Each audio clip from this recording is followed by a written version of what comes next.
Isang pulis Maynila na inirereklamo sa pagkamatay ng isang suspect noong 2012 inaresto.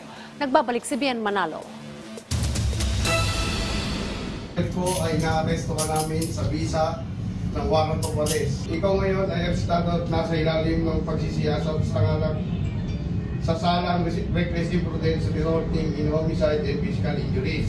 Wala nang kawala pa ang lalaking ito na kinilalang si Police Captain Mark Manuel Co nang arestuhin ng mga operatiba ng PNP Integrity Monitoring and Enforcement Group noong September 20, 2023 habang naka-duty.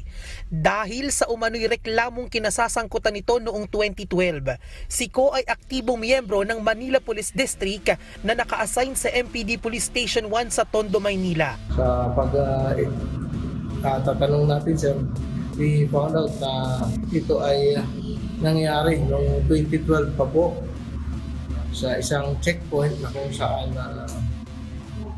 may hinabol sila, tapos naakusahan sila na Paliwanag ni Dizon, karapatan aniya ng pamilya ng biktima na magsampa ng kaso laban sa akusadong pulis. umiwas po yung suspect.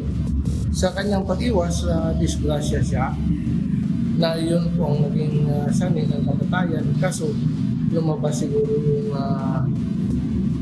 hatol na siya yung naging cause ng pagkamatay ng suspect. Sa ngayon ay nasa kustodiya na ng PNP IMEG si Co na posibleng maharap sa kasong administratibo.